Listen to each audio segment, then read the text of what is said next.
वहां गुंजार करते हैं तो गुंजार कुछ नहीं कर रहे हैं। तो कहने लगे वो मकरंद रस पान करके, मकरंद रसासव का पान करके मत्त हो गए हैं, इसलिए मौन होकर।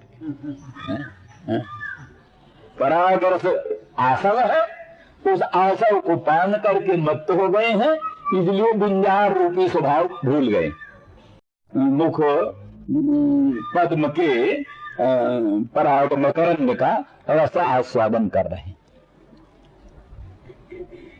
तो इस दृष्टि से मानो आशा उस मकरंद को कहते। तो मकरंद जो है वो मधु है, आसव है, इसलिए उसको तो पीता है, इसलिए मधुप है।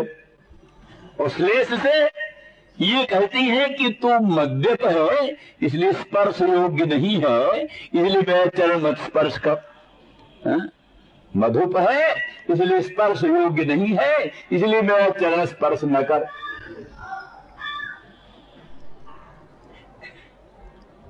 दूसरी दृष्टि से ये कि तू असल में आया है अपने स्वामी से प्रेषित होकर।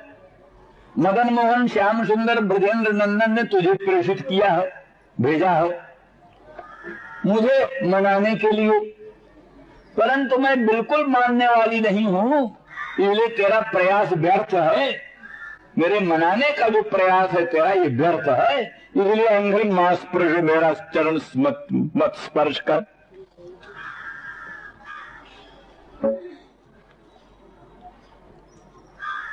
तो इस दृष्टि से मानो भ्रमर कहता है कि आप ये कैसी कल्पना कर रही हैं मेरे मद्यपान का। है तो मद्य नहीं पान करता, आप मद्यपान का आरोप कैसे कर रहे हैं? तो वो कहती कितव बंध हो, कितव बंध हो। कितव जो है, कितव कहते कपटी को, कपटी का नाम कितव। धूर्त हो, कपटी हो, उसका नाम है कितव। जुआरी को भी कहते कितव, कितव। कैतव कहा, कैतव, कैतव माने कपट, कपट। कहते भगवान की भक्ति करो कैतव रहित, कैतव रहितम प्रेम न तिष्ठति मानुषे लोके। बोले कैतव रहित प्रेम, छल छद्म रहित प्रेम मानव लोक में होता ही नहीं। यदि भवती कस्य विरह, अगर हो जाए कैतव रहित प्रेम तो कहते बुरा होता ही नहीं। और सच भी रहे, अगर बुरा हो भी गया तो को जीवित, तो जीता कौन? मैंने कैतव रहित प्रेम मानव लोक में होता नहीं। अगर हो गया तो फिर कभी वियोग नहीं होता, विप्रयोग नहीं होता। अगर विप्रयोग हो गया तो जीवन नहीं रहता। तो कैतव जत्सुभक्तैरति प्रीत्या कैतव वर्जना स्वभावस्य स्वरसतो ज्ञात्वापि स्वाद्वयम् पदम् विभेद भाव माहृत्य सेव्यते अत्यंत तत्परैः। ये क्या नाम त्रिपुरा रहस्य में वर्ण, त्रिपुरा रहस्य कहा जो परम तत्व सुभक्त लोग द्वारा भजनीय होता है। कैसा भजनीय होता? बोले कैतव वर्जनात्, कैतव रहित होकर, कैतव रहित होकर। कैतव क्या? बोले फलानुसंधान लक्षण कापट्य। फलानुसंधान ही कपट, किसी फल की इच्छा से प्रभु के भजन में प्रवृत्त होना, यही कपट। क्योंकि मुख्य रूप से तो फल का भक्त हुआ, भगवान का भक्त नहीं हुआ। किसी प्रयोजन से तो हम चिरायता का भी भजन करते, चिरायता बड़ा कड़वा, या कुनैन की गोली या चिरायता, उसको भी हम भजते हैं। तो किस लिए भजते हैं? हमारे रोग का निवारक है, इसलिए। तो वास्तव में हम जैसे चिरायता को नहीं भजते, चिरायता में रोग निवारकता है इसलिए भजते हैं, ऐसे किसी फल के लिए हम भगवान को भजते हैं, भगवान को नहीं भजते। तो इसलिए जो फलानुसंधान रखता है वो कपटी है। इसलिए फलानुसंधान लक्षण कापट रहित ही कई तो वर्जनात्, कई तो छोड़कर, कपट छोड़कर जो भगवान को भजते हैं, अर्थात अत्यंत निष्काम होकर, कोई भी कामना न रखकर, भगवान ही ध्येय ज्ञेय परमाराध्य सर्वस्व हैं, इस भावना से जो भगवान को भजता है उसका भजन कैतव रहित भजन।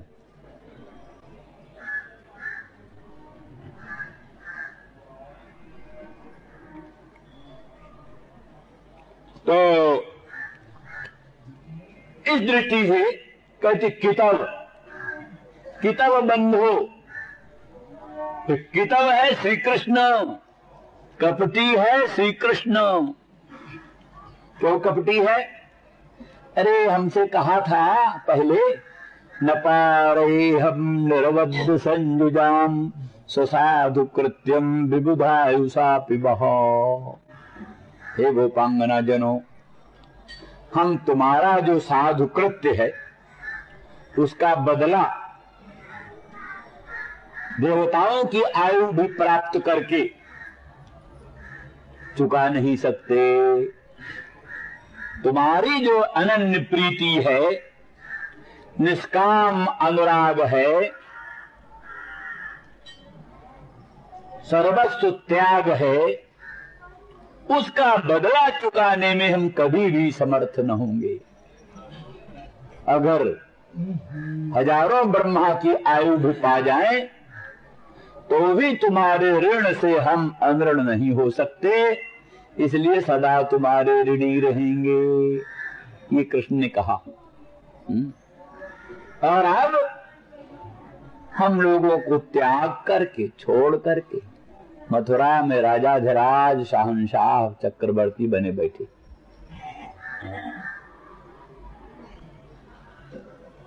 इसलिए और कहा था, आया शीघ्र दौत्य कई ही, शीघ्र आऊंगा, किंचन मात्र बंधु नाम हितम विधाय, बंधुओं का थोड़ा बहुत हित करके बहुत शीघ्रता से आऊंगा।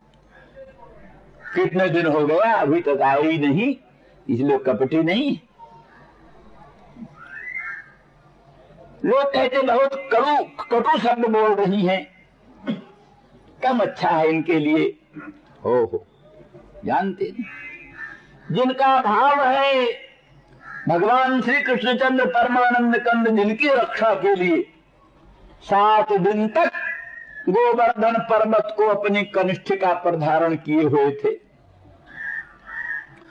और नाना प्रकार के विघ्न बाधाओं से निरंतर जिनकी रक्षा में तत्पर रहे और जिनके लिए गोपांगनाओं ने अपना सर्वस्व त्याग किया, लोक परलोक की चिंता नहीं की और किसी प्रकार के कामना का स्पर्श नहीं किया, गोपांगनाओं जैसा निष्काम, गोपांगनाओं जैसा कामना राहित्य और लोगों में ढूंढने से भी नहीं मिलेगा।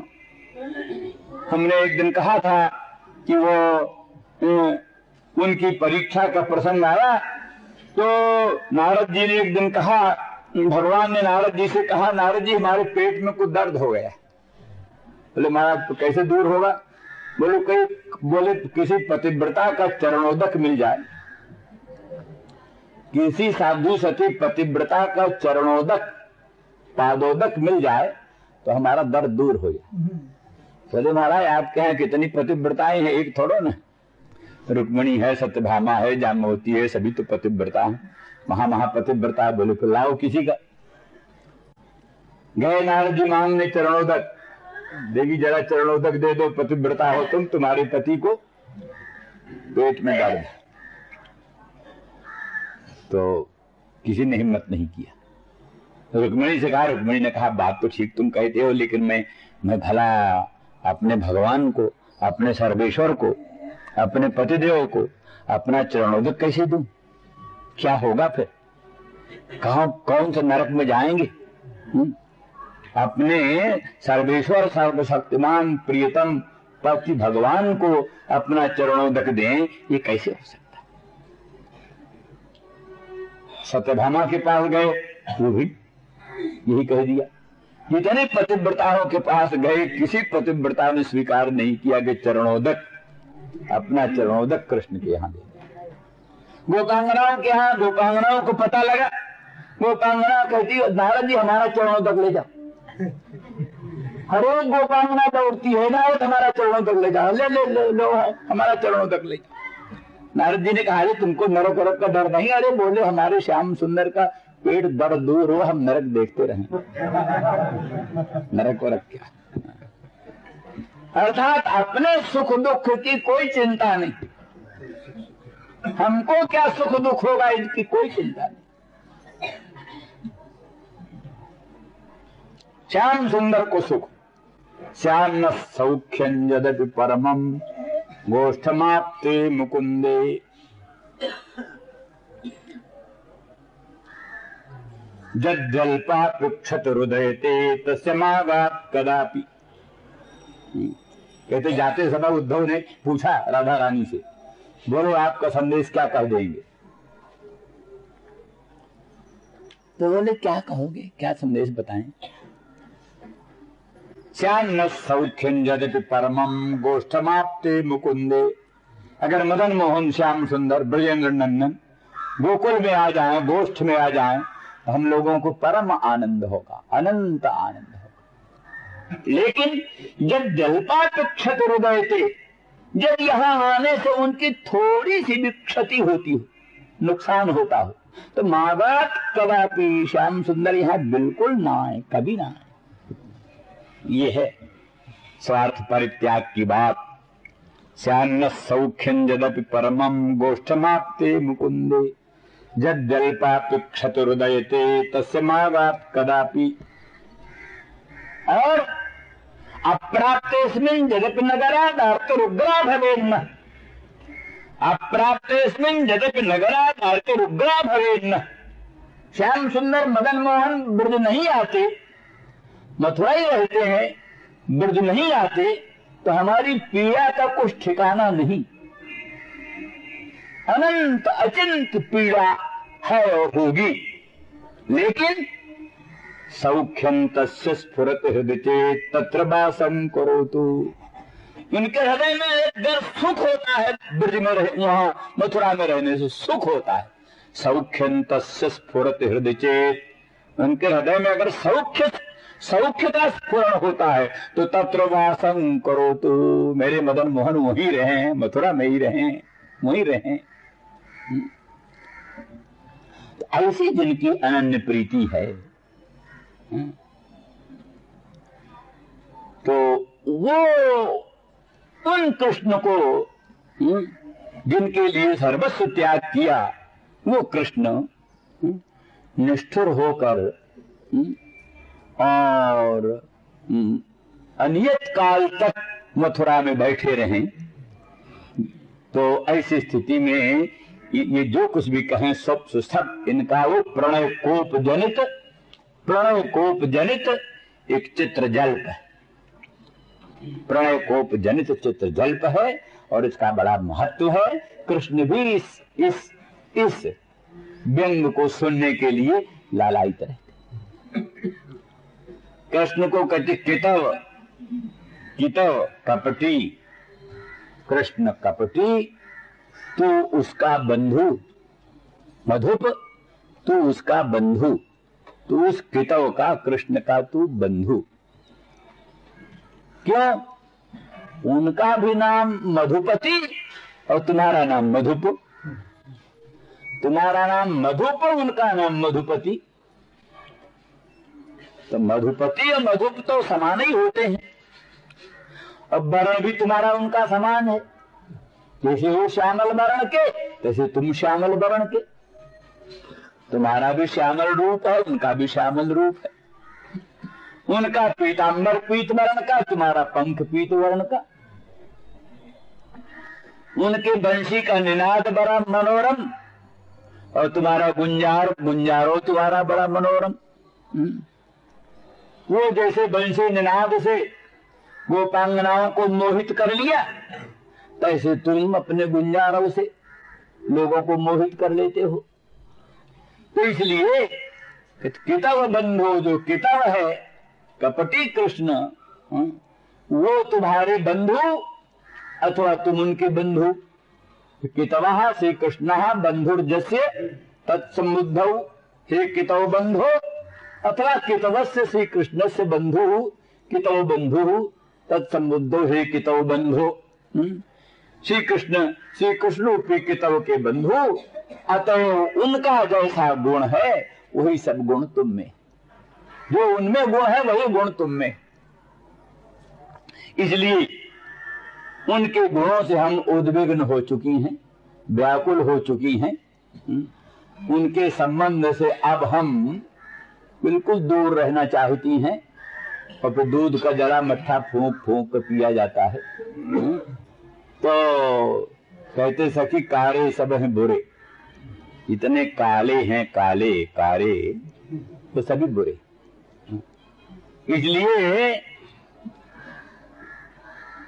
आगे कहेंगे, कहते तदल असित सख्य ही, इसलिए असितों का जो सख्य है, माने श्यामल लोगों का जो सख्य है, काले लोगों का जो सख्य है, उससे अब हम बिल्कुल दूर रहना चाहती हैं। तदल असित सख्य ही। इसके लिए कहते हैं गोपांगनाओं ने इन नीलमणि की चूड़ी पहनना छोड़ दिया, क्योंकि भी श्यामल, जैसे श्याम सुंदर श्यामल, ऐसे इन नीलमणि की चूड़ियां भी श्यामल। इन नीलमणि की माला पहनना छोड़ दिया, श्यामल।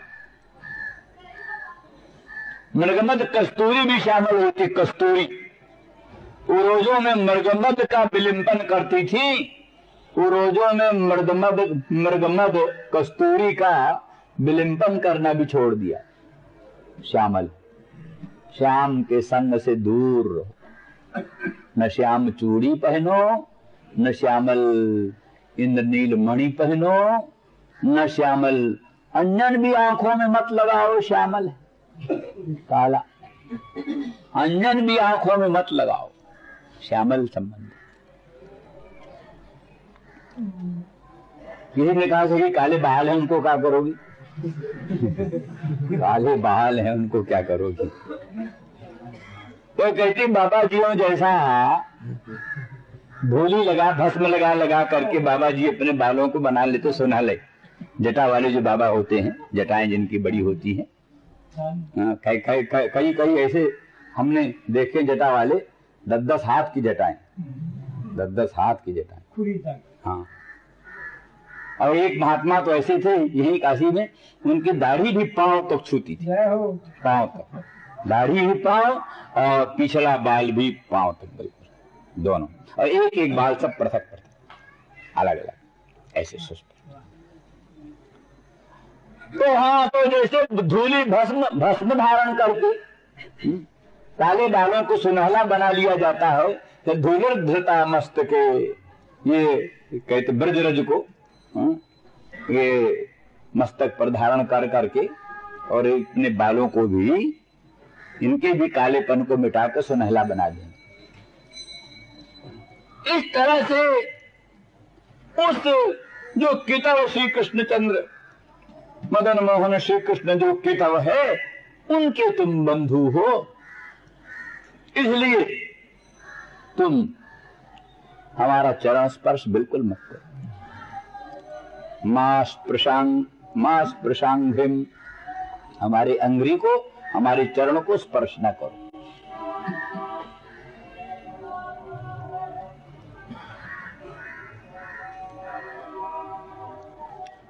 मानो वो कहता है कि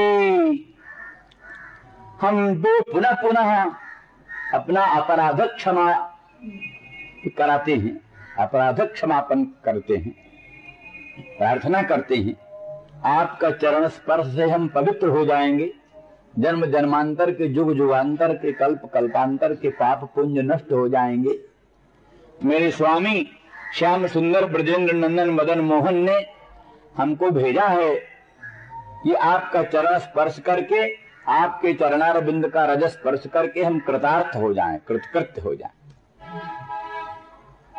तब कहती हैं, इसीलिए तो हम कहते हैं तुम मधुप कितव बंधु, हे मधुप तुम कितव के बंधु हो, इसलिए तुम्हारे स्वामी,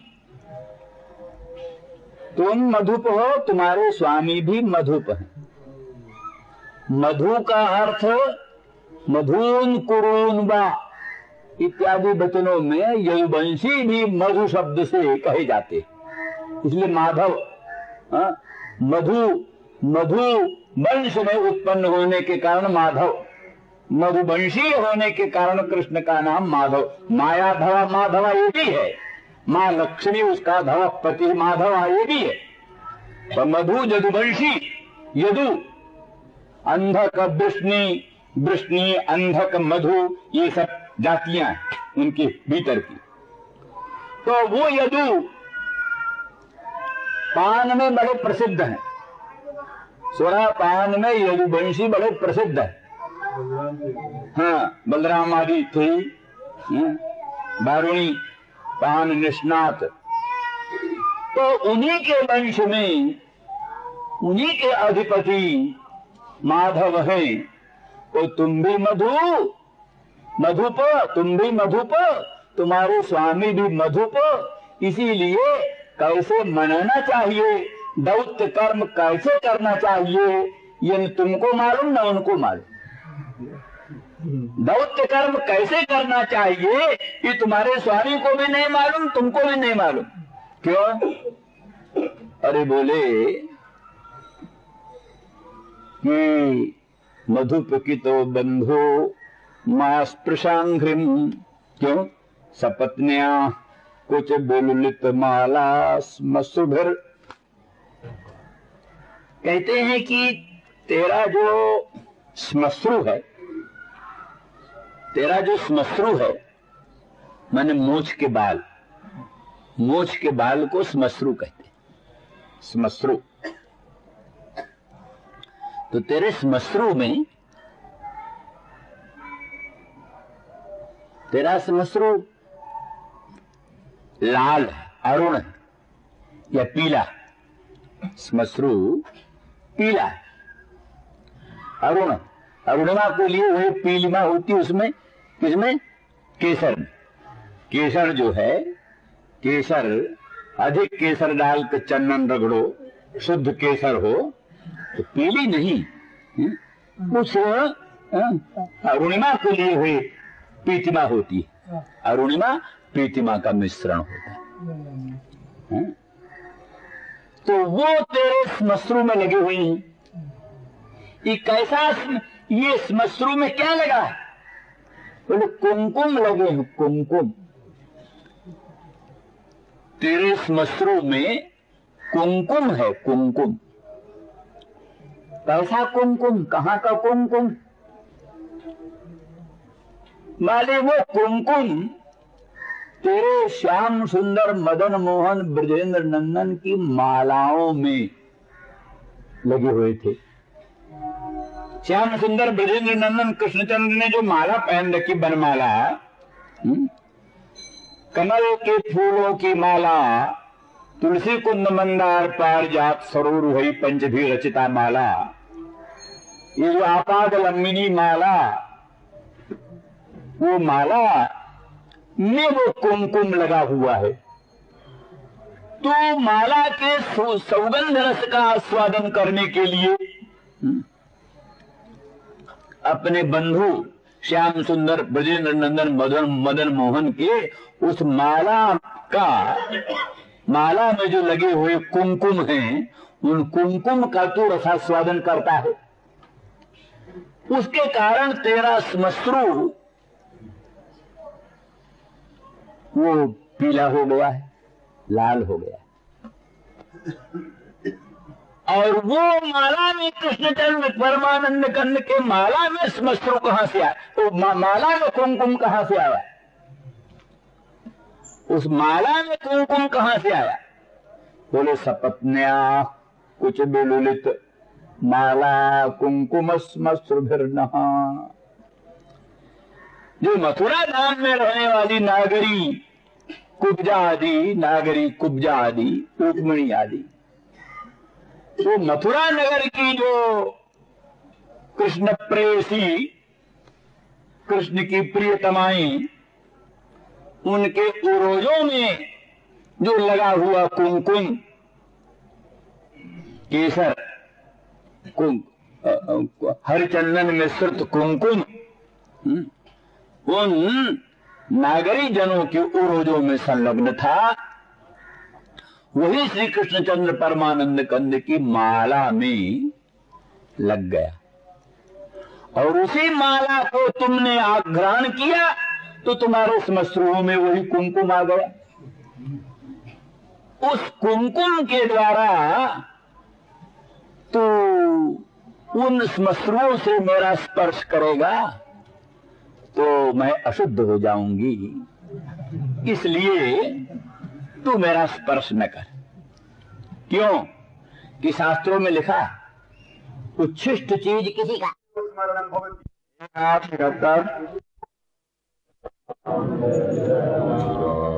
जय राम जय जय राम। राधा रानी कहती हैं, मधुपकी तव बंधो मां स्पृशांघ्रिं सपत्न्या उच्चबिलुलित माला कुंकुमस्मश्रुभिर्नः वहतु मधुपतिस्तन्मानिनीनां प्रसादं यदु सदसि विडम्ब्यं यस्य दूतस्त्वमीदृक्।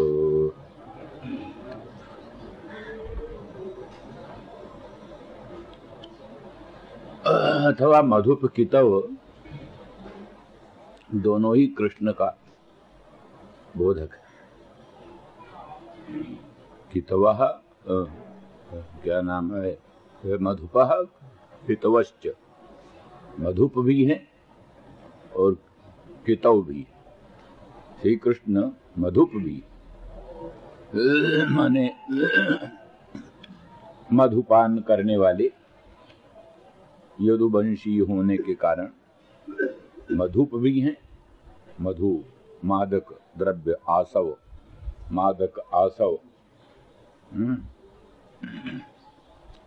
उसको पीने वाले मधुप हैं और कितव भी हैं, माने सठ भी, सठ, कितव, बंचक, कितव, ये सब एक के बोधक, एक ही अर्थ के बोधक।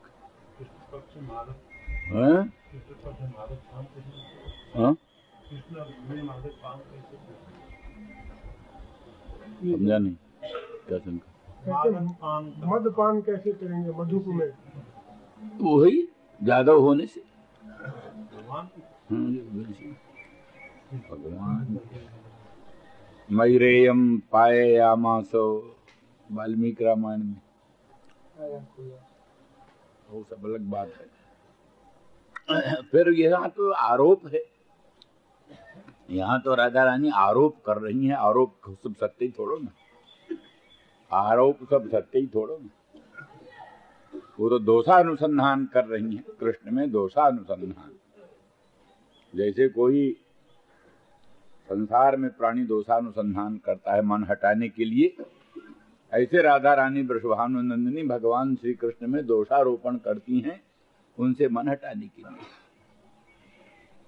केले मधुपा कितवश्च, मधुप और कितव, मधुपश्चासौ कितवा, मधुप कितव, माने श्री कृष्ण जो तुम्हारे सखा है वो मधुप भी हैं और कितव भी हैं, सठ भी हैं, बंचक भी। तुम उन्हीं के बंधु हो। मधुप कितव बंधु, मधुप और कितव जो कृष्ण हैं उनके तुम बंधु, इसलिए वो सब दोष तुम में भी हैं। तुम भी मधुप हो और उन्हीं की तरह तुम भी कितव हो, इसलिए तुम भी जब तक सुमन में मधु रहता है अरविंद में मकरंद रहता है तब तक तुम उसका सेवन करते हो, और अरविंद सूख गया, मकरंद खत्म हो गया, तो तुम छोड़कर दूसरी जगह चले जाते हो। तो जैसे मधुप कृष्ण है, जैसे केतव कृष्ण है, वैसे मधुप और केतव कृष्ण के तुम बंधु हो, तुम भी वैसे हो। इसलिए यहां असूया और ईर्ष्या और मद और अकौशलोद्गार,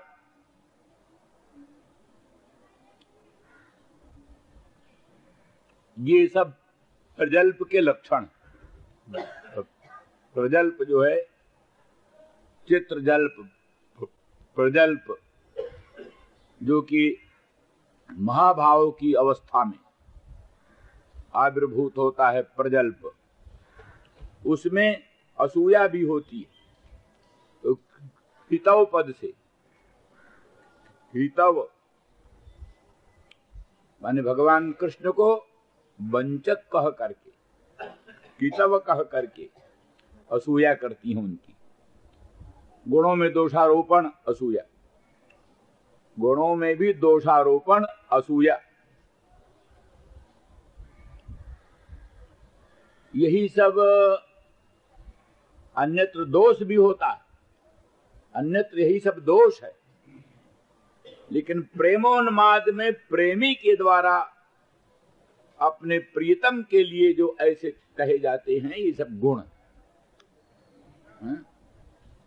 ऐसे कहा ना, कहीं तो तृष्णा, तृष्णा कहीं दोष है, लालसा तृष्णा कामना दोष है, परंतु भगवान की प्राप्ति की कामना, भगवान की प्राप्ति की तृष्णा, वो गुण है, लोकोत्तर गुण है।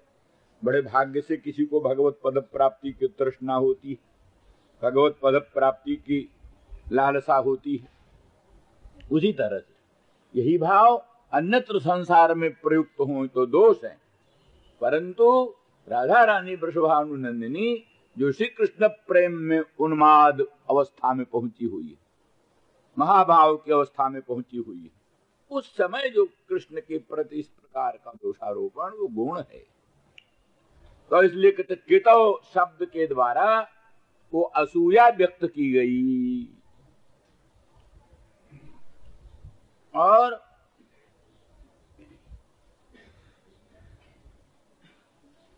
और जो क्या सपत्न्याः कहा, माने सपत्नी जो है, सपत्नी लक्ष्मी या सपत्नी कुब्जा या सपत्नी रुक्मिणी प्रभृति, ये जो सपत्नी, सपत्नी माने साउथ, तो जो सपत्नी शब्द से ईर्ष्या व्यक्त किया, ईर्ष्या। तो इस प्रजल्प में एक वाक्य में असूया भी व्यक्त हो रही है और ईर्ष्या भी व्यक्त हो रही है, रुक्मिणी के प्रति, कुब्जा के प्रति, या अनंत ब्रह्मांड के ऐश्वर्याधिष्ठात्री महालक्ष्मी के प्रति असूया व्यक्त हो रही। बड़े ऐसे बोले, एक जगह पृथु जी कहते हैं, पृथु महाराज, पृथु आदिराज पृथु महाराज विष्णु भगवान की स्तुति करते हुए कहते हैं, भगवान आपके चरणारविंद की आराधना हम करते हैं और अनंत ब्रह्मांड के ऐश्वर्याधिष्ठात्री महालक्ष्मी भी आपके चरणारविंद की आराधना करती है, तो दोनों हम एक ही चरणारविंद के उपासक, तो हमारा और लक्ष्मी का संघर्ष हो सकता है, किसी दिन झगड़ा हो सकता है लक्ष्मी का हमारा। हम भी आपके चरणारविंद की आराधना में, सेवा में संलग्न है, और लक्ष्मी भी जो अनंत ब्रह्मांड का ऐश्वर्याधिष्ठात्री है, वो भी आपकी सेवा में संलग्न है। तो अगर हमारा उसका संघर्ष होगा, झगड़ा होगा, तो आप किसका पक्ष लेंगे? लक्ष्मी का पक्ष लेंगे कि हमारा पक्ष लेंगे? वो कहते हमारा विश्वास है कि आप हमारा ही पक्ष लेंगे, क्योंकि आपको लक्ष्मी से क्या प्रयोजन? आप तो आप्त काम पूर्ण काम आत्मा राम परम निष्काम हो, तो परम निष्काम को आत्मा राम को लक्ष्मी का क्या प्रयोजन? इसलिए प्रभु मुझे विश्वास है उस समय आप मेरा ही साथ देंगे, मेरा ही पक्ष लेंगे, लक्ष्मी का पक्ष नहीं लेंगे। तो इसलिए ये स्पर्धा कहा, स्पर्धा, लक्ष्मी के साथ स्पर्धा। इस तरह से यद्यपि स्पर्धा सूया ये सब भक्ति रस में एक उत्तम सात्विक पुरुषों से दूर रहती है। स्पर्धा कहो असूया कहो ये सब जो है सो सात्विक पुरुषों से दूर रहती है। तथापि एक भगवत संबंध में जो स्पर्धा है, भगवत संबंध में जो असूया है, ये सब के सब गुण रूप में ग्राह्य। इधर एक जगह और कहा कि भक्त ने भगवान को माला अर्पित कर दी, माला भगवान के गले में माला सुंदर अर्पित कर दी, तो वो माला सूख गई। कल की माला है, अब भगवान अपने आप तो निकालते नहीं, भक्त की दी हुई माला है, भक्त ही निकाले तो निकाले, भगवान कैसे निकालें भक्त के समर्पित माला को? तो किसी कारण से भक्त ने नहीं निकाला, वो माला भगवान के गले में पड़ी रही, वो सूख गई। तो कोई बात नहीं, पर लक्ष्मी को बड़ा अनुकुश लग रहा है, क्योंकि लक्ष्मी वहीं तो रहती है जहां माला है, वहीं लक्ष्मी है। भगवान के वक्षस्थल पर लक्ष्मी को निवास दिया भगवान ने, भगवान के वक्षस्थल पर। इसलिए वाम वक्षस्थल पर जो क्या नाम सुवर्ण वर्ण, सुवर्ण वर्णा वामावर्त की रोमराजी, वामावर्त रोमराजी वही है क्या ना श्री का चिन्ह, लक्ष्मी का चिन्ह। तो अर्थात लक्ष्मी भगवान के वक्षस्थल पर विराजमान है, वहीं वो सूखी भक्त की माला, सूखी हुई कुरकुराती है वो माला। तो कहते परस्पर्धिनी भगवती वनमालया श्री, तो कहते भगवती जो महालक्ष्मी है, कहते उस माला के साथ जो है सो प्रतिस्पर्धा करती है, हो गए उस माला के साथ प्रतिस्पर्धा करती है। पर तो भी भक्त कहता है कि आप तो कुछ भी हो, लक्ष्मी को अच्छा लगे चाहे खराब लगे, परंतु भक्त की समर्पित की हुई माला का आप अपमान कैसे करेंगे, उसको हटाएंगे कैसे? नहीं हटा सकते। इसलिए भगवान भक्त की समर्पित की हुई माला को लक्ष्मी से भी अधिक प्रिय समझते हैं। इसलिए लक्ष्मी के ऊपर भी सपत्नी के तुल्य माला ही गर्ज रही है, तो भी भगवान उसको माला को नहीं हटाते। तो इस तरह से ऐसे स्पर्धा असूया की कल्पनाएं भगवत प्रीति में अनुरक्ति में भक्त लोग करते हैं।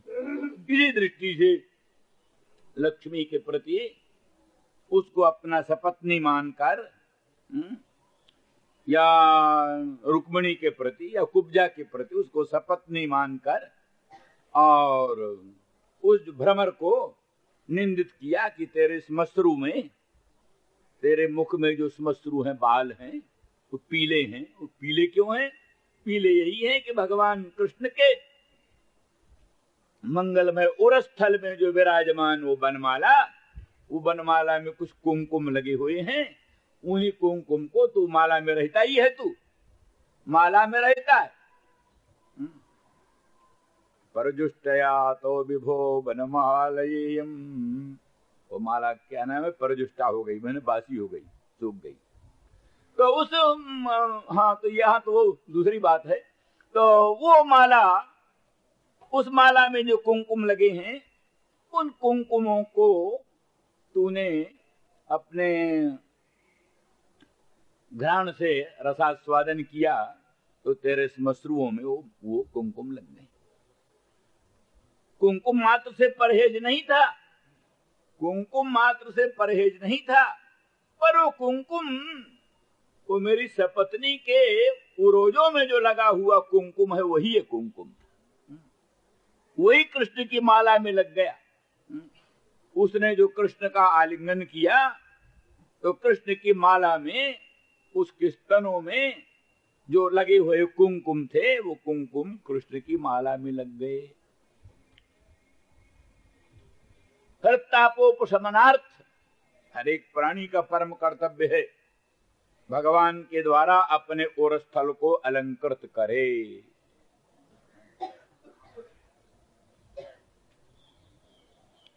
लिखा है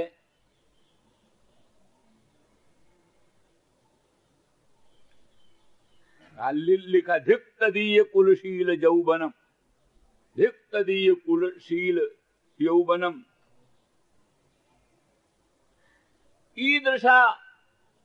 ईदृशा पुरुष भूषणे न जा, ईदृशा पुरुष भूषणे न जा भूषयन्ति हृदयन्न शुभ्रुव धिक तदीय गुण रूप संपदा, धिक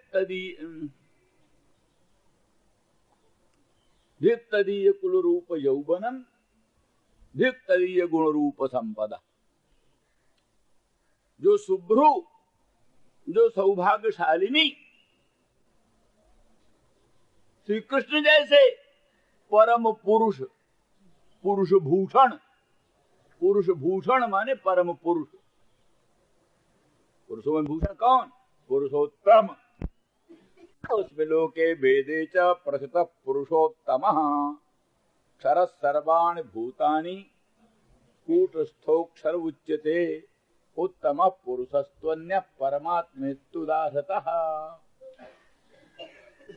संपूर्ण कार्य वर्ग क्षर है, कारण अक्षर है। क्षर क्षर अक्षर दोनों से जो पर है वो पुरुषोत्तम। एक क्षर पुरुष है, एक अक्षर पुरुष है।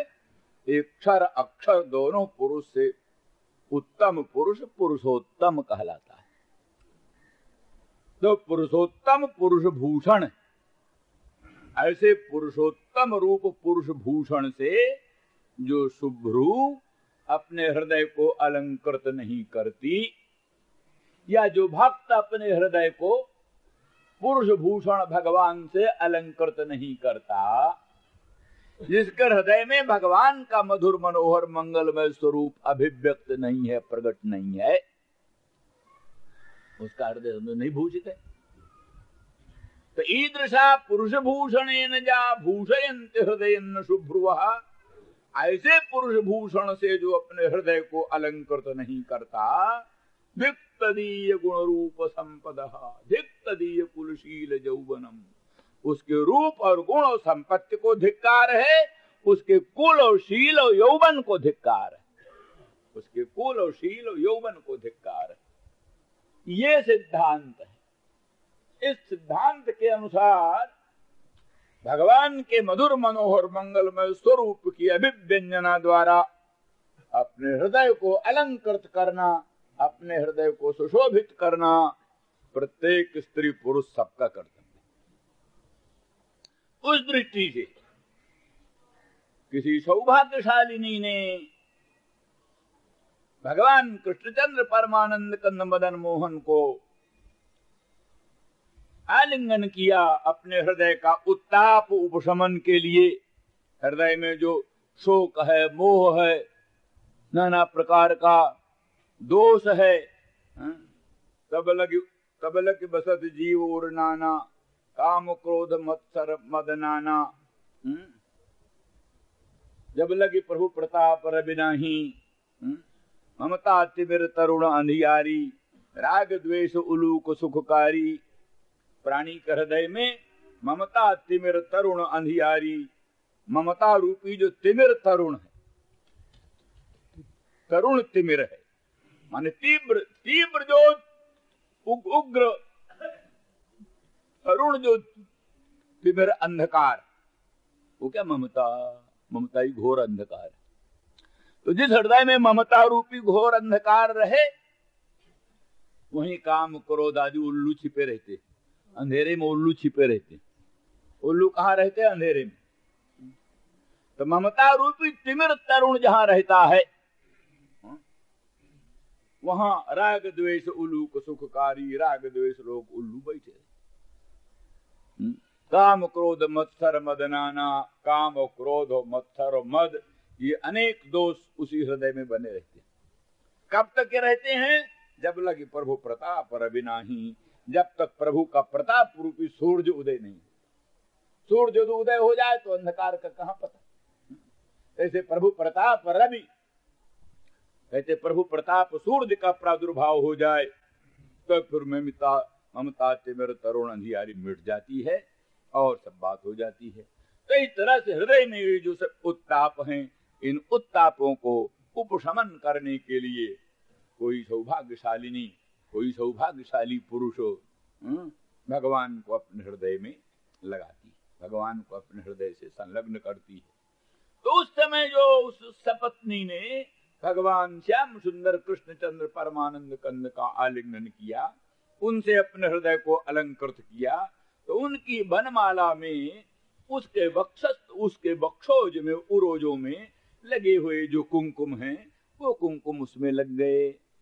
उस कुमकुम को इस मधुप ने, भृंग ने आघ्राण किया और इसके मूछों में, श्मश्रुओं में वो कुमकुम लग गए। तो कहते हैं ये तेरा कुमकुम जो है, ये वो सपत्नी के उरोजों का कुमकुम है, इसलिए मेरे लिए अस्पर्श्य है, इसलिए मेरे चरणों को स्पर्श मत करो। ईर्ष्या, सपत्नी के प्रति ईर्ष्या विशेष। तो असूया के विव्यंजना हुई और ये जो है सो ईर्ष्या के विव्यंजना हुई। और दूसरा मद, मां स्पृशांग्रिम, हमारे चरण को मत स्पर्श करो, अर्थात हम बड़ी पवित्र हैं और तू अशुद्ध है, ये मद हुआ। तो स्वभाव से भक्त तो दीन होता है, भक्त में मद नहीं होता, भक्त में दैन्य होता है। अपने आप को सबसे छोटा मानता है भक्त।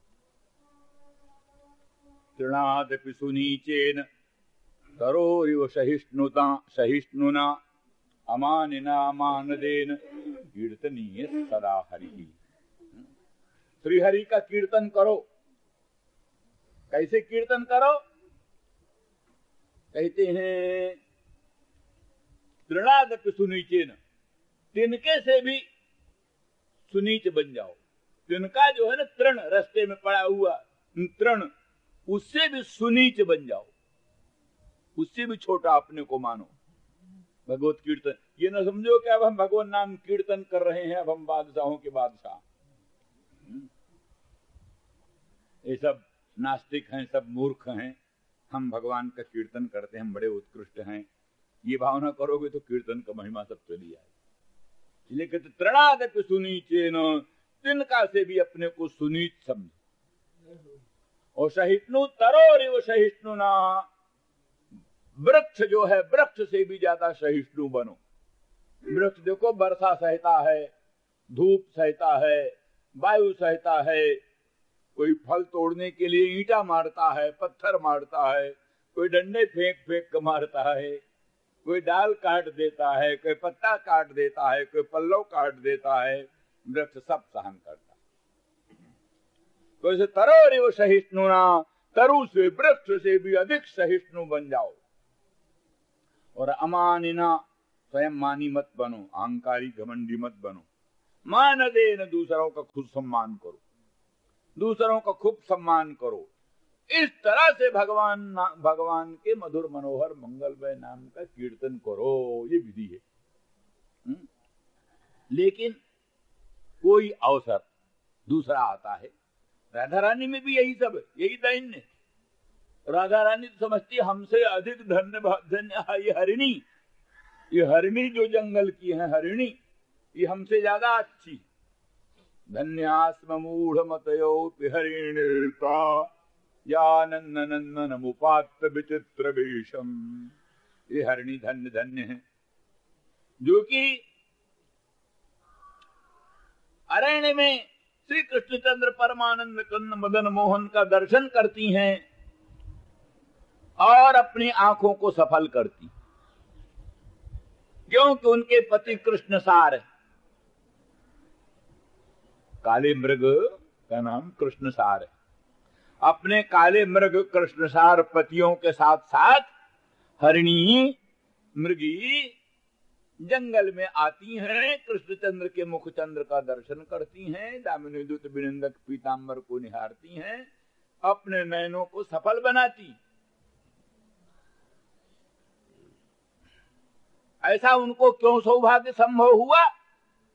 इसलिए कि उनके पति कृष्णसार है। कृष्णसार का एक तो अर्थ तो काला, दूसरा अर्थ कृष्ण एव सारो सर्वस्वम जैसाम ते कृष्ण सारा। इनके पतियों ने दुनिया में कृष्ण को ही सार समझा। संसार निसार और कृष्ण ही सार। जो जिनके पति कृष्ण को ही सार समझते हैं और संसार को निसार समझते हैं, वो अपने पत्नियों को कृष्ण भजन से क्यों रोकेंगी? कृष्ण का भजन करने से अपने पत्नियों को क्यों रोकेंगी? वो तो चाहेंगे तुम कृष्ण का खूब भजन करो। तो इसलिए इनके पति कृष्ण सार हैं, वो कृष्ण को ही सार मानते हैं, संसार को निस्सार मानते हैं, इसलिए अपने पत्नियों को साथ लेकर आते हैं, स्वयं कृष्ण का दर्शन करते हैं और अपने पत्नियों को भी कृष्ण का दर्शन कराते हैं। इसलिए ये हरिणियां धन्य धन्य हैं। बोले तुम भी अपने पतियों के साथ जाओ, भगवान के दर्शन कर आओ। बोले हमारे पति तो अभिमान सारा, वो कृष्ण सार नहीं है, वो अभिमान सार हैं। वो तो अभिमान को ही सार मानते, अभिमान सार है। कृष्ण भी निस्सार, अभिमान भी सार, अभिमान सार। तो जो अभिमान को सार मानता है वो काहे कृष्ण भजन में लगे। इस तरह से अपनी अपेक्षा हरिणियों को धन्य धन्य समझती, अपनी अपेक्षा बांस की बंशी को धन्य धन्य समझती। ये बांस की बंशी धन्य धन्य है जो भगवान के मुखचंद्र पर विराजमान होकर उनके सुमधुर अधर सुधा रस का पान करती है। ये बंशी धन्य धन्य है। अपने को बहुत छोटी समझती है। कहते जैसे रंग को चिंतामणि दुर्लभ है, ऐसे श्याम सुंदर ब्रजेंद्र नंदन मदन मोहन हमारे लिए दुर्लभ। दुरापजन बर्तनी रत्न पुत्र पाभूषी इत्यादि इत्यादि समझ लेना। तो इन सब दृष्टियों से राधा रानी में उद्दयन खूब है। तो भी एक प्रेमोन्माद की दशा में, प्रेम का जो उन्माद होता है महाभाव दशा में, महाभाव दशा में जो एक प्रेम का उन्माद होता है, उस उन्माद की अवस्था में ये मद अपना उत्कर्ष और उन सपत्नियों के प्रति ईर्ष्या और उनका अपकर्ष और उनके कुमकुम से युक्त श्मश्रुओं द्वारा अपने चरण के स्पर्श को भी अनुचित है।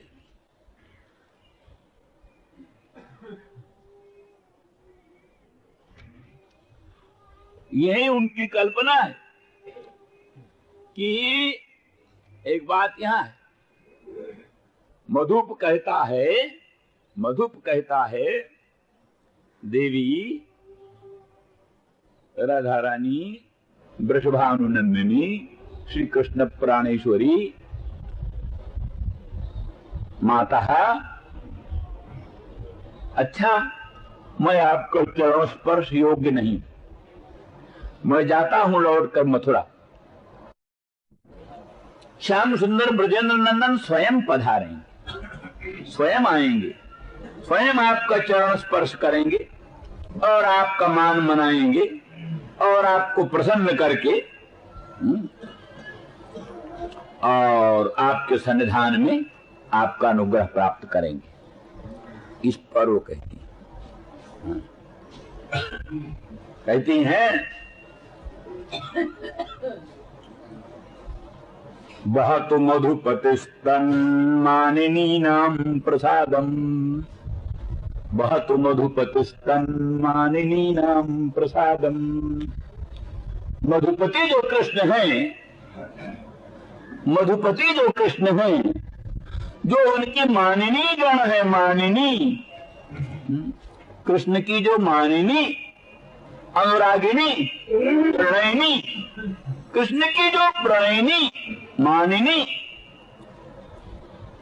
उन्हीं का मान, उन्हीं का प्रसाद प्राप्त करें।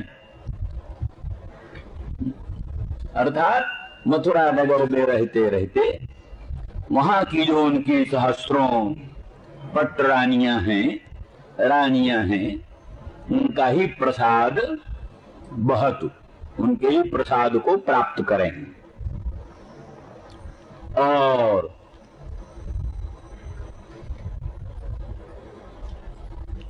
मानिनी नाम मैंने बहुवचन देते, बहुवचन माने बहुत मानिनी है। एक मानिनी का मान मनाएंगे बड़े मुश्किल से, दूसरी मानिनी हो जाएगी। वो मानिनी का मान मनाएंगे, तीसरी मानिनी हो जाएगी। उस मानिनी का मान मनाएंगे, चौथी मानिनी हो जाएगी। इस तरह से उनकी सारी आयु मानिनियों का मान मनाने में ही बीत जाएगी। ब्रज में काहे को आएंगे? वृंदावन में क्यों आएंगे? मथुरा में क्यों? हमारे गोकुल में क्यों आएंगे? वो तो अपरिगणित मानिनियों का मान मनाते मनाते ही उनका सारा समय चला जाए। कभी कभी भक्त को लगता है, एक भक्त कहता है, मोह पुकारत देर भई जगदम्ब विलंब कहां करती हो। भगवती के भक्त कल्याणमयी करुणामयी पराम्बा को पुकारता है और कहता है बड़ी देर हो गई पुकारते पुकारते, मोह पुकारत देर भई जगदम्ब विलंब कहां करती। तो कहती है कहीं भक्तों पर भीड़ पड़ी होगी तो उनका दुख दर्द दूर करने के लिए उनमें लग गई होगी, या कहीं बड़े बड़े दैत्यों दानवों का दर्प दलन करने में लग गई होगी। बहुत से काम हैं, तो उन कामों में आप लग गई होगी। तो इस तरह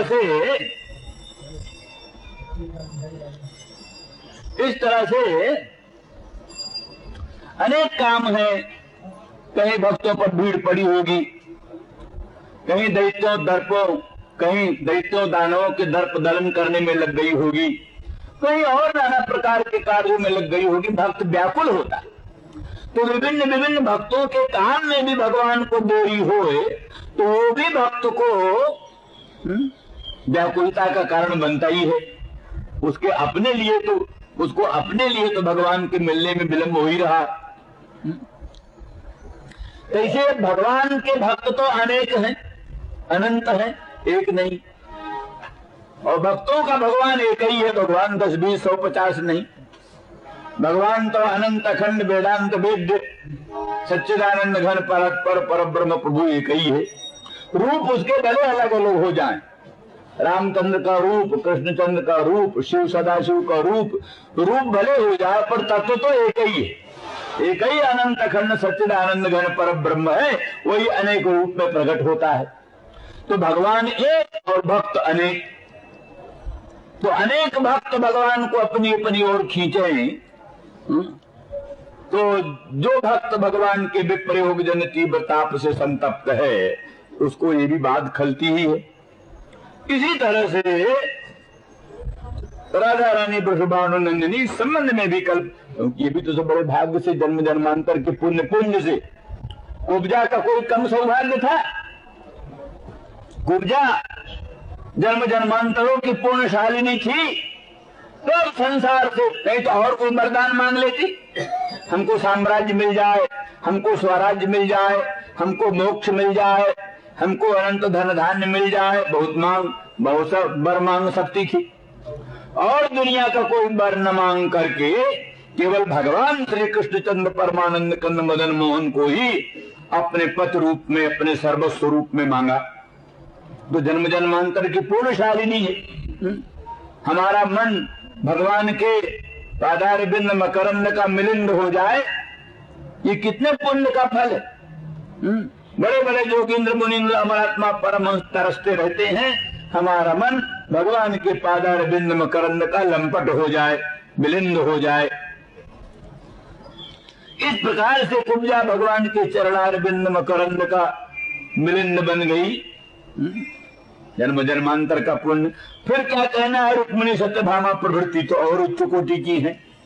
ये सब परम अनुरागिणी, साक्षात रुक्मिणी तो साक्षात लक्ष्मी ही है, अनंत ब्रह्मांड जननी पराम्बाई रुक्मिणी के रूप में प्रकट है। ये सब बड़े बड़े भाग्यशाली हैं। पर इन भाग्यशालियों का जो लोकोत्तर सौभाग्य है, उस सौभाग्य को ईर्ष्या की दृष्टि से राधा रानी वृषभानुनंदिनी देखती हैं। जैसे एक भक्त दूसरे भक्त के भजन को देखकर ईर्ष्या करता है, ये तो बहुत भजन करता है भाई, 1 लाख मंत्र रोज जपता है, आए हम तो बहुत थोड़ा करते हैं। ब्रज के गोवर्धन की तरहटी में कई लोग 7-7 लाख नाम जपने वाले, एक एक दिन में 7 लाख। वही हरे राम हरे कृष्ण, ये एक मंत्र में 16 नाम आता है, 16 नाम। तो 16 नाम सबको गिन करके 7 लाख। सवेरे से लेकर के जो बैठे हैं सुबह थोड़ा सा वही कहीं ब्रजवासियों का सूखा रोटी का टुकड़ा मांग कर लाए और उसी से अपना जो है सो पानी में भिगो दिया और पी लिया। इस प्रकार का बड़ा पवित्र जीवन, बड़ा निर्मल जीवन। तो उसको देख के दूसरे भक्तों की ईर्ष्या हो सकती है। अब ऐसी ईर्ष्या अच्छी, ये ईर्ष्या अच्छी, परम विरोधो समम महात्मा भी। महात्माओं के साथ विरोध भी हो जाए तो भी बहुत अच्छा। तो विरोध होने पर उनसे स्पर्धा होगी, उनमें जैसे गुण है उन गुणों को अपने में लाने की कोशिश करें। युधिष्ठिर का गुण, युधिष्ठिर से दुर्योधन का विरोध था, इसलिए दुर्योधन कोशिश करता था कि जो धर्मराज युधिष्ठिर में उत्तम उत्तम गुण हैं वो सब हम में आ जाए, कोशिश करता। इस तरह से तो इस प्रकार से वो जो सपत्नी है रुक्मिणी प्रभृति, कुब्जा प्रभृति, बड़ी बड़ी भाग्यशालिनी, उनके उस सौभाग्य से, उनके सौभाग्य से ईर्ष्या करती हुई और उनसे अपना उत्कर्ष समझती हुई उनके उरोजों के कुमकुम को मधुपति ही, मदन मोहन श्याम सुंदर ब्रजेंद्र नंदन ही प्रसाद समझकर अपने माथे पर चढ़ाऊं, वही अपने मस्तक पर उनके प्रसाद को चढ़ाए रहे। क्योंकि मधुपति है वो मधुप है, मधुपान करने वाले हैं। मधुपान करने वाले अविवेकी होते हैं, मधुपान करने वाले अविवेकी होते हैं, इसलिए अविवेकी होने के कारण वही उस प्रसाद को अपने मस्तक पर धारण करें तो करें, हम लोग ऐसा नहीं कर सकते। और कहते देखो तू ऐसा अविवेकी है, जो प्रसाद है उस प्रसाद को माथे पर चढ़ाना चाहिए, तू प्रसाद को मेरे चरणों में लगाना चाहता है, तू कितना अविवेकी। जो प्रसाद मस्तक पर धार्य होता है उस प्रसाद को तू मेरे चरणों में लगाना चाहता है, तेरे अविवेक का रूप कितना स्पष्ट है। इसलिए तेरे मधुपति स्वामी और तू दोनों ही अविवेकी हो, विवेक शून्य हो, इसीलिए वो तो उनके कुछ कुमकुम को अपने माला में वहन करते हैं और तू उसको अपने श्मश्रु में धारण किए हुए और उससे मेरे चरण को स्पर्श करना चाहता है। और ये फिर ये तो नहीं सोचता कि ये मान मनाने का ढंग है कि उल्टा और क्रोध करने का ढंग है, इसे तो और क्रोध उत्पन्न हो सकता है। सपत्नी का कुछ कुमकुम लेकर के हमको मान मनाने आना, उल्टा हमारे क्रोध को और उत्तेजित करना है। हमारे चरण को जहां वो कुमकुम स्पर्श करेगा तो भीषण विष की तरह, जहर की तरह हमारे पाद को लेकर शिखा पर्यंत सबको समूल दग्ध कर देगा, नष्ट कर देगा। इसलिए हम उसको अस्माभिः पदापितं न स्पृष्टुं शक्यते, उसको हम जिसको जिसको तू अपने श्मश्रु में धारण करते हुए घूम रहा है, जिसको तुम्हारे स्वामी अपने माला में धारण किए हुए घूम रहे हैं, उसको हमारे पदार्थ न स्पष्ट शक्य थे, उसको हम अपने चरणों से भी नहीं छूना चाहते। ये मद तो इस तरह से असूया हो गई और ईर्ष्या हो गई और मद हो गया।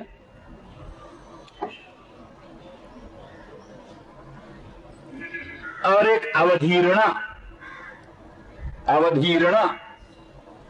माने एक प्रकार की क्या नाम, भर्त्सना भातु मधुपति मानिनी नाम प्रसादम।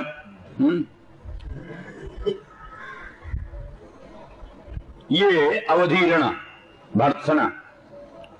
और अकौशल उद्गार माने तुम्हारे श्याम सुंदर मदन मोहन की अकुशलता तो देखो, अदक्षता, अकुशलता। जिन्होंने ऐसे दूत को बनाया है, ऐसे दूत को भेजा है, तो स्वयं ने इस प्रकार का रूप धारण किया है। स्वयं ने इस प्रकार के उनके रोज संलग्न कुमकुम को अपने वनमाला में धारण किया है, और ऐसे दूत को हमारा मान मनाने के लिए भेजा है, जिसके श्मश्रु में वो रोज संलग्न कुमकुम लगा हुआ है। ये उनकी अकुशलता का उद्गार। ये सब मिलने, ये सब जिस वाक्य में सम्मिलित हो उस वाक्य को प्रजल्प कहते हैं। प्रजल्प। तो इस प्रकार से राधा रानी वृषभानु नंदिनी इस पद्य के द्वारा भगवान श्री कृष्ण के प्रति अनुराग से, प्रणय कोप से अपना हृदगत भाव अभिव्यक्त करती। बहतु मधुपति स्तन्मानिनी नाम प्रसादम जदु सदस्य विडम्ब्यम जस्य दूतस्त्वमिदृक्। ये सब उनका कृत्य जदु सदसी, जदुओं की जो सभा, जदुवंशियों की जो सभा है उसमें विडम्ब है, माने उपहासास्पद। विडम्बम माने उपहासास्पदम। जदुवंशियों के बीच में ये उनके उपहास की बात है। तो तू जो अपने श्मश्रु में कुमकुम लिए हुए घूम रहा है, उनकी अपकीर्ति फैला रहा है, अजस फैला रहा है। चुपचाप जाकर अपने स्वामी के पास बैठ और उनके मधु की रक्षा कर। वो मधु पान करें तो उसके मधु की रक्षा कर, बस। वो मधुपाई है और तू जा करके उस मधु की रक्षा कर। मधुपातीत मधु की रक्षा कर। वो ही काम तुझसे हो सकता है। माननीयों का मान मनाना तेरे बस की बात नहीं। इसमें बस इसमें बड़ी भारी चतुरता अपेक्षित है, बड़ी दक्षता अपेक्षित है। तेरे जैसे अनभिज्ञ लोगों से ये दक्षता असंभावित है।